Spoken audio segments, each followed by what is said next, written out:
Hello YouTube Shroomies. We are on day 7 of the server, and day 7 marks the end of the week. It is super important. A lot of things happened in the last 2 days.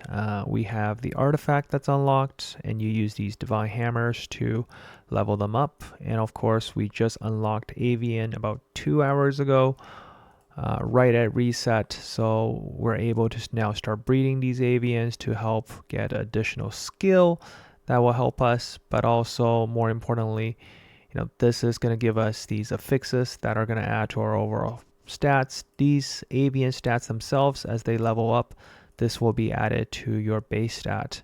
Now, I could probably spend at least 30 minutes talking just about avians and what kind of pet or what kind of avian will be most helpful for your particular class. I will cover that in a separate video.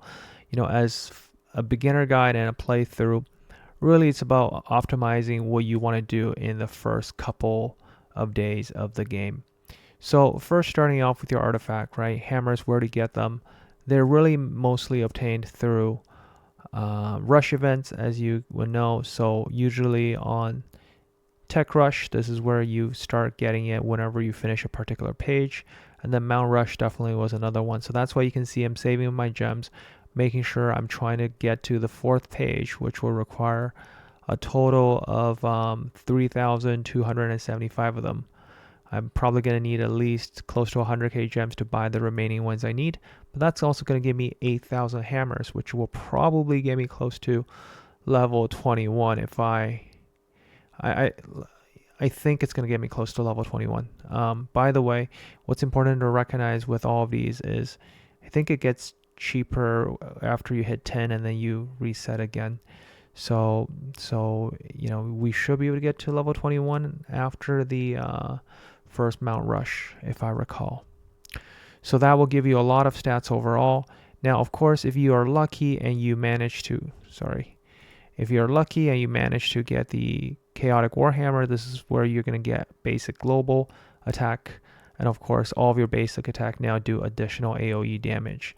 Now, of course, all of these other additional ability from the artifacts, they're all pay to win from pay to win events. They usually cost anywhere between like for example, this one probably takes close to $1,300 to guarantee, because it's on like the 2nd page.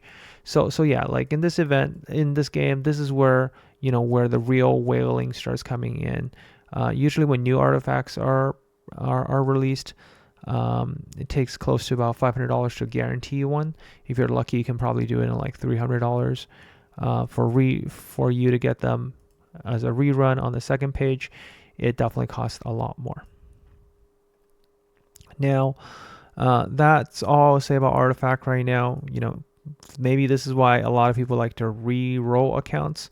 So here, like, you get 42 draws. The chance is super low, but you could technically create a new account on the 5th day of the account making, and you could probably create a ton of accounts, play them all through on the 5th day.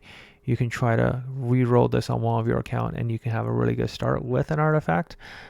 You could also save these spinners, so you can guarantee it sometime in the future if it ever comes back. Spinner events going forward will always be on Friday, Saturday, and Sunday. And through these spinner events, you can guarantee yourself mounts as well as back items for those unique abilities. When it comes to Avian, everyone starts out with 3 eggs, and you can see my first 3 eggs, they weren't so great. Now, but as you breed them together, you can breed your own, but that's not optimal. What you actually want to do is actually get companions to help. So I'm really happy in the first few hours, a few people accepted to be my companion, and they actually already got a couple of avians that are already at the advanced level. So you can you basically find your friend or someone in the world chat, you message them, and then here you can see the companion application, and then you can send and you can request them to be your breeding companion. After they show up over here, now for example, if they have a companion that is not available to breed, here is actually an additional button you can click to request it. So here, for example, for me, if I want to add a companion page on my own, let's say I add this, I can actually turn on the breeding confirmation. So that means when they see this particular avian, they have to go through one additional step to be able to breed with your avian. Will be really helpful is, like, for example, you have a couple of really close friends you want to share your avian with. You can use this feature at the beginning. Like, try to share your avian as much as you can. Everybody's trying to get to the first rare one. If you have one, like, people are actually sharing it in world chat when they get an avian sometimes, and then like you can share your avians. Let me just scroll up. Like, for example, someone shared, oh look, I just got my first advanced avian.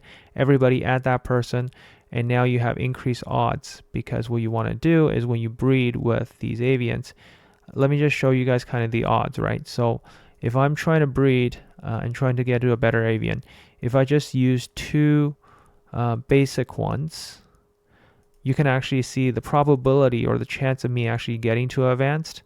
Even if I add it all together, it's about just a little bit over 6%, I believe. So there's a 6% chance of promoting from two of the same. However, if I borrow someone's avian, right? I borrow someone's avian, and over here, and I use one of my blue ones, you can see immediately the chances of actually now getting one of the rare, better ones, now all of a sudden increase to about 30%. So you 1 in 3 chance roughly to get one. And there's also a tiny chance now to get to even the rare avians. Now, I will also say that, once you actually have one of your own and you can breed with somebody else's who is also rare, now you can see now all of a sudden the chances go up even further. But you see, this part is not really improved, right? So the chances of getting one of these really, really rare ones is only, I think there's 8 of them here, so 8 times 0.5. There's only about a 4% chance. So it'll take a while before someone on the server gets it. But once someone gets that, when you crossbreed with that particular avian, the chance of you getting a rare avian now increases to about 25%.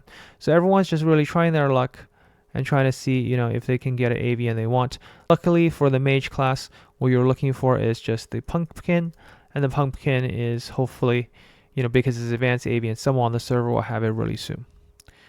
And you will use sweethearts to, you get 5 of these every week, but you can also get it from Cloud Ascension, which will go there very shortly.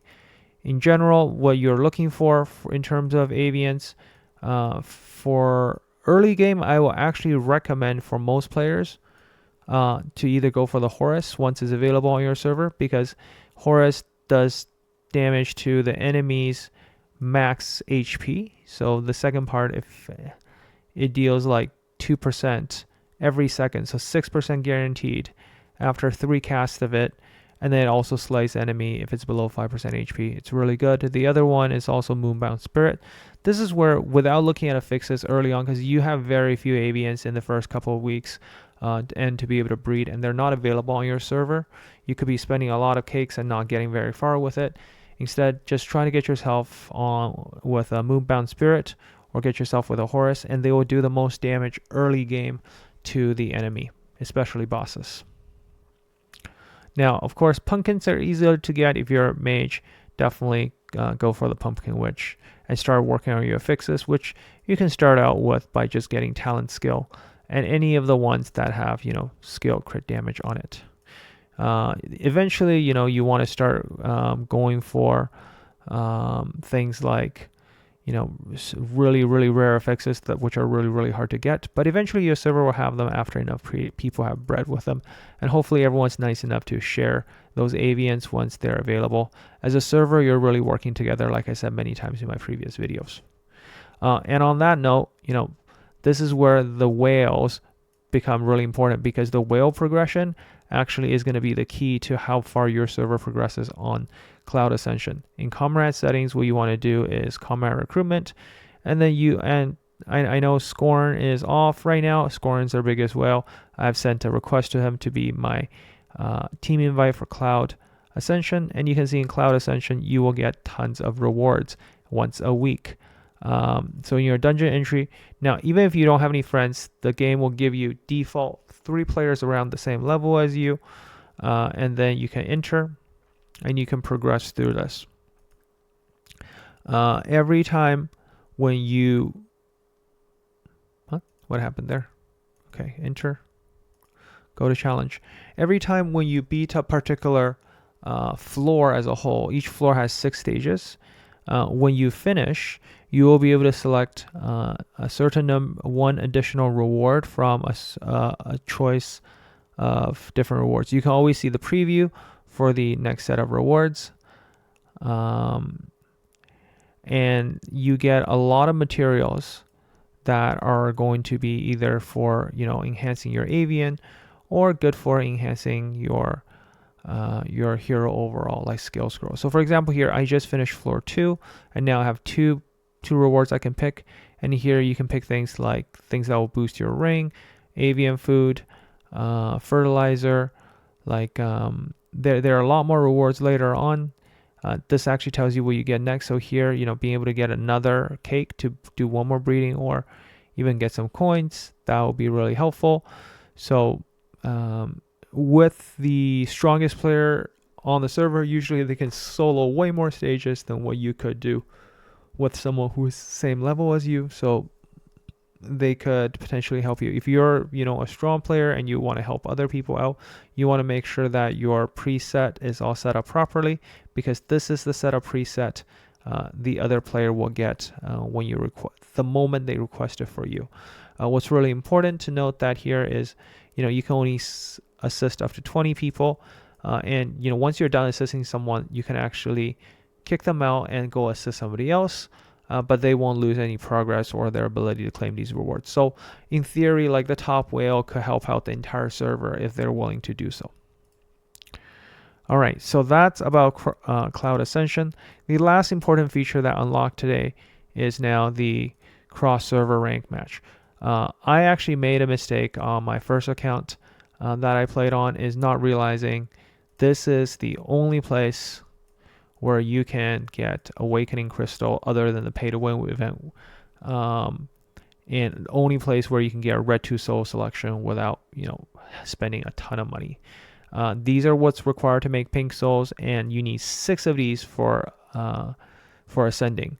I didn't realize there was a lot more at the bottom. I was like, oh, I need an empowerment gear because these looked really strong early game, because like this was where you could have gotten empower. You can see like, oh, just getting one of them would increase my skill damage by 10%. That sounded really good. And you only need one of these, and I ended up buying a few of those, which put me behind by like an entire week or 2 behind certain other players. So I was really late to awaken. So the number one mistake I'll say, is not pushing hard enough today. Like you want to make as far progression as possible so you can start on a higher tier as possible, because here you can see the amount of glory badges you can earn depends on the tier you're in. So now I'm in silver 3, and once you start promoting, you can only promote one stage at a time. So on your first day, you want to get as far ahead as possible, so that you can be able to earn these glory points to be able to buy your awakening crystals, which is going to, because you need 6 of them to awaken to like the final stage of your class. Now, what's important to note is like you have a total of 10 attempts only. I'm gonna lose one here, unfortunately. Oh, looks like I might be able to make it, but I'm pretty sure I won't be able to beat the next stage. But these placement matches are really important. You want to place as high as possible on the first day of your fight. And even if that means, waiting till the end of the day, like for example, you saw on my screen where I had close to, I think, 8,000. Okay, so now you can see the difficult jumps again. Now all of a sudden I'm at gold tier, and things look a lot harder, and they're also level 89. I'm only 82. They probably have better gear, much higher power. So I need to really progress. I have tons of lamp to burn through today. So you want to, again, I can't emphasize how important it is to get to the highest stage. Once you're in it, even it's worth it to buy like 2 to 3 attempts every day. You can buy up to 5 attempts, but buying those attempts, get more glory coins so you can uh, get those awakening done. A lot of mid-game players, like, getting to awaken takes at least a good month or two for most players. So that's where, you start to feel like the first bit of grind. And then afterwards, you start working on those pink souls. All right, I hope this guide is helpful and enough for you to kind of manage through the first week. The next time when we come back probably will be when when the parking lots are unlocked, and maybe we start seeing some cross server events that are available. Family Brawl has started, so this, hopefully, your guild, the first week you're really against everybody who is on your own server, and we are well positioned to win, and this is really important, right? You try to get yourself early on, pay attention here in the rank in terms of which family is the strongest, right? And clearly I think on the second video I talked about selecting our family. We were able to get the players who actually know what they're doing together with the whale, and we were able to now clearly dominate. For the rest of the week, we will easily beat the other families, and eventually we'll dominate the server. As people are quitting, more and more players will leave their family and join us, most likely. All right, so hopefully you know what to do now in your first week and how to optimize your account. This is really a team sport. Don't make enemies on your server. Be friendly and nice to everybody. Help each other out. You might be the lucky one that gets the avian, or you really need somebody else to lend you their avian so you can breed and make a copy of your own. Later on, a lot of the PvP events are going to be cross-server, where your server as a whole needs to work together to beat other servers and get the maximum rewards. So yeah, hopefully you're able to find a good family, find a good server to play on, and I'll catch you in the next one. Gandolf out.